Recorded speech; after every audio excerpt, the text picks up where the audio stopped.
is almost Championship Sunday out there in Philadelphia at the North American Ball Hockey Championships. We're going to continue to bring you guys coverage, doing a little wrap up here today, but then tomorrow we're going to continue the trend of bringing some people on for some interviews and keeping the Twitter alive there with game updates and everything.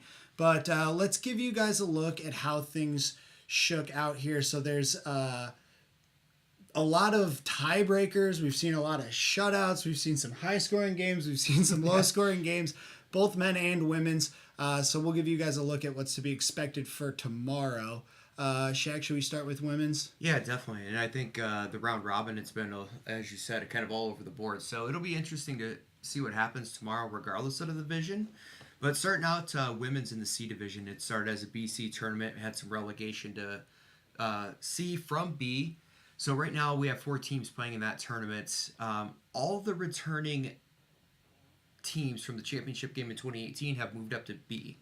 Okay. So we're going to see what happens here in C. I think there's a lot of newer teams or newer organizations, maybe some resets. So this one I think is wide open, but all games here have been very tight scoring. Yeah, and a lot of low scoring games, a lot of goaltender play there, which is fantastic.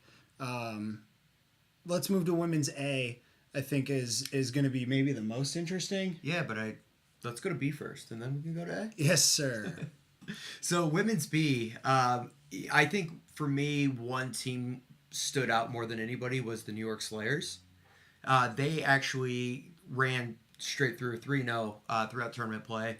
The New Hampshire Red Foxes are right up there too. Again, just like the C, though, there's no returning actual teams. I'm sure the players have kind of migrated. Sure. From but 2018. No existing structures that are going to be the same as they were last year. Yeah, so it's gonna be interesting to see how these newer teams gelled on the round robin play and how that's going to migrate to Sunday. And if they can pull it together when they need to, if they can, it's going to be kind of wide open. The Barracudas, for instance, they were in the championship game in women's C. So if that consistency can roll over to and elevate their game to B play, you can see something happening there from like a mid-level or lower seeded team.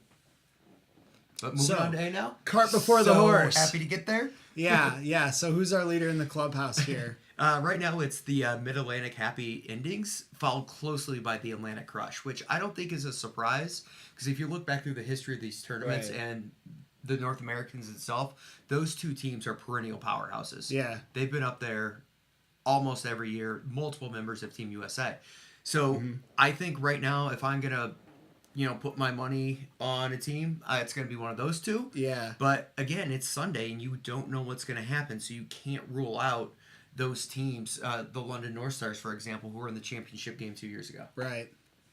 Right, absolutely. So, I mean, anything could really shake out in the women's. And again, we'll be doing the live game updates on Twitter, so make sure you check us out there, Deck Hockey Focus Podcast, at Deck Hockey Focus Podcast. I'll remember that by tomorrow. Or DHF Podcast. Stay tuned. It's been a long day for us. We've been watching 100 games in a row, so bear with us here.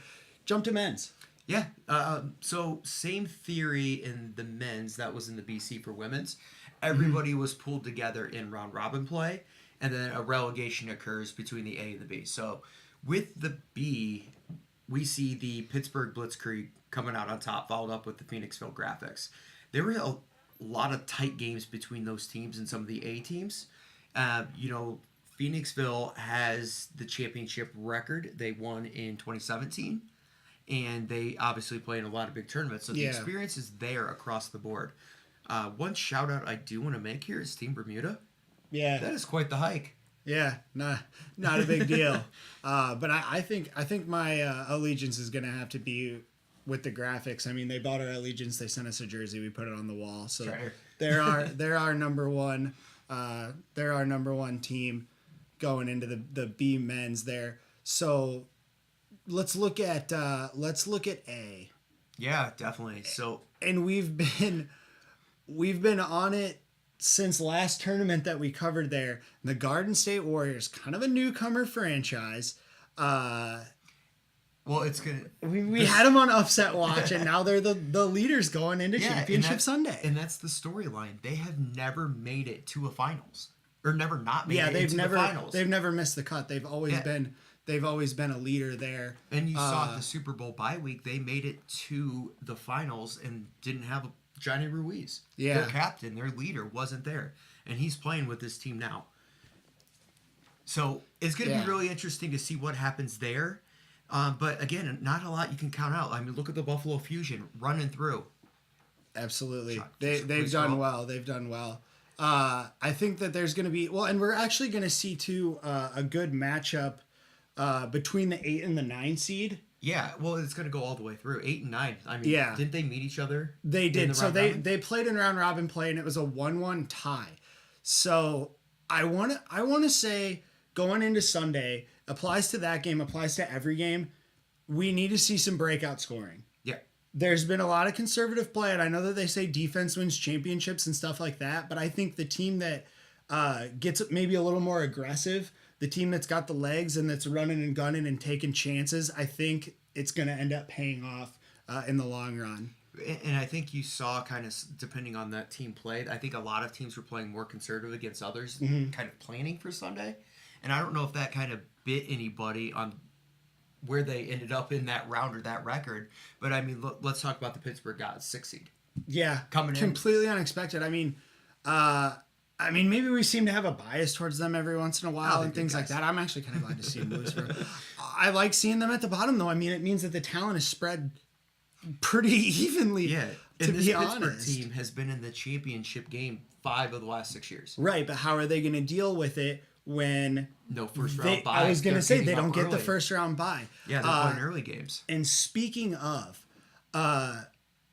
when it gets into those late rounds, we saw last tournament we saw Garden State and was it Buffalo Fusion? I think so. Yeah, Buffalo Fusion's on a heater right now. We just watched them going up against Pittsburgh. Well, Denny Schlegel scored all 3 of their goals in a 3-1 and he's victory. tearing it up. But last tournament, Garden State and Fusion went into 150 overtimes. The game never ended, but we know that they've got the legs because they've been through the gauntlet before. So we think they play for Sunday. Who was the super late extra OT that we saw? I know it was well, Sean's going to tell us right now. It was Leominster, not it was the Leominster. And Fusion though, right? Yeah, it was the Buffalo Fusion. Okay, perfect. So we know that they've got the legs, and they certainly look like they closed it out pretty well in their last game to wrap things out. But there's nobody to count out here. Other upsets. I want to put someone on upset watch. I don't know if we can put anybody on upset watch because I think it's still a very even field. I mean, you look at the Barrie Flyers right now. Yeah. Wasn't a team a lot last year, but last year's champions, the Niagara War Pigs, a big name in ball hockey, they're not here this year, but a lot of their players are. Yeah, exactly. And they're wearing the Barrie Flyer jersey. So that's a mid-seeded team now that knows how to win and knows what it takes to get to that 7:30 championship game. So a lot that's going to happen here tomorrow. I don't know what's going to happen. Honestly, I want to see the new kids on the block continue their streak. And I'm on the bandwagon too. And the Garden State Warriors make it to that game, but I'm not going to go out and make a call on who's going to be their component. I like that Bauer's they're always the men in black. The bad guys wear black, so I kind of want to root for bad guys a little bit. And they have awesome jerseys. Yeah. I mean, their Jays are sick. They're murdered out. So we should talk about rule changes. So we said that there were some ties and things in pool play. Throw that out the window. We care about winners now. Yep. So what are some of the changes here for the money round coming into Sunday? Yeah, so obviously the round robin, and you have to do this in every tournament just based on ice time or deck time, court time. Pick your name there. You do have the ties, and there's a point structure that has that. Coming into the first rounds of the tournament, that goes away. So the first couple rounds goes actually to a 5-minute OT, a 4-on-4 OT. 4v4 OT, so lots of space, lots of room for running. And if still tied after those 5 minutes, it goes to a 3-man shootout. Okay. Now, there's a lot of rules around that about the roster sizes and who can reshoot and how many you have to go through. We're not going to run through that here. Check out Cool Hockey Events website, the North Americans website. They outlined it all there for you. But again, there's a change into the semifinals. And it actually goes to a 10-minute OT 4-on-4. And that's going to go until you win. Now, because it's the finals, you play until you win. So if we get into 18 OTs again, we'll see who's got the legs. If we go into 18 OTs, I don't think we're going to have a Sunday recap. We have to go back to work on Monday, but we'll get that later in the week. Either way, it's going to shape up to be an exciting. I don't know what's going to happen Sunday across the board. Well, I think the thing that's killing me right now is a lot of the teams that early on I think we picked to be, at the top or getting those buys, and there's already been a bunch of upsets and things like that. So we don't know what to expect. We don't know if you guys know what to expect. We're supposed to tell you what to think, but we don't know what to think at this point. So we're excited. We're going to be up bright and early. We're going to be starting coverage as soon as we can there. Hopefully bringing you guys more post-game interviews than we've had. We've had some technical difficulties and things. So hopefully that all the bugs are worked out of that system there. But stay tuned as we continue the Twitter machine going hot and heavy. 100%. At Deck Hockey Focus Podcast. Lock it in. DeckHockeyFocus.com, the best website on the internet right now. We've got the live streams up there. So if you're hunting for the links, things like that, appreciate cool hockey events as well. Absolutely. Helping us stay in LinkedIn and everybody on site there that's been kind of feeding us information and helping us stay on top of things there. But Shackelford, it's going to be one heck of a Sunday. It is. I'm excited. I think it's bedtime for us. Everybody out on the East Coast, get to bed too. No beers tonight. Everybody bright and early. Games kick off at what? 7:50? Bright and early, 7:30, 7:50, something like that. Yeah. So we'll see you guys bright and early there. Stay tuned to Deck Hockey Focus. We're going to bring you continued coverage as the weekend continues.